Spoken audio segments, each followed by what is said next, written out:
Inihahandog ng Pangasinan Police Provincial Office Lingayen, Pangasinan at ng Team Connect agad ang Pangasinan Police Patrol.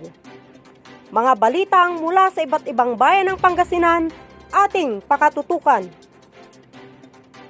Good evening to all our avid viewers around the globe.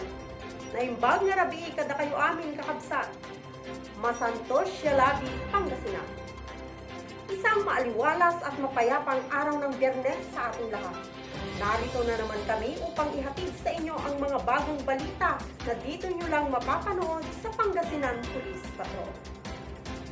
Ang programang ito ay mula sa inisyatibo ng ating Provincial Director na si Police Colonel Rodrigo Atienza Maranan, at ang mga balitang inyong matutunghayan ay buong pwersang ihahatid sa atin ng ating mga masisipag na police news vloggers mula sa iba't ibang himpilan ng kapulisan ng probinsya ng Pangasinan.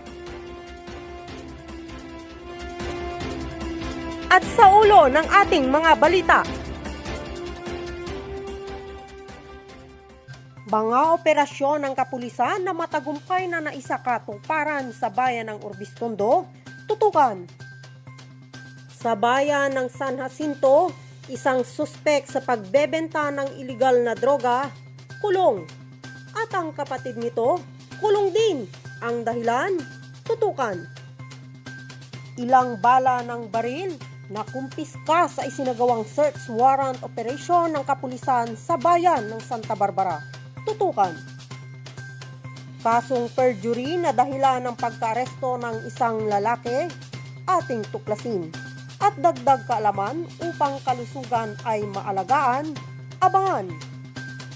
Libangan sa panahon ng pandemya, gawing kaaya-aya at nangangkulungan ay hindi kahantungan.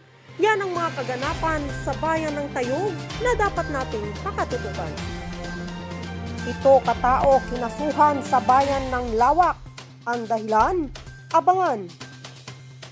Atin ding abangan ang mga hakbang na ginagawa ng kapulisan ng bayan ng Umingan upang ang hangaring maging drug-free ang bayan ay maisakatuparan. Seguridad, suporta at tulungan, yan naman ang hakbang ng kapulisan ng bayan ng Mabini upang mapanatili ang kaayusan. Atin ding subaybayan kung paano ipinagdiwang ang 26th National Crime Prevention Week ng kapulisan ng iba't ibang bayan dito sa probinsya ng Pangasinan. At dumako na tayo sa kabuuan ng mga balita.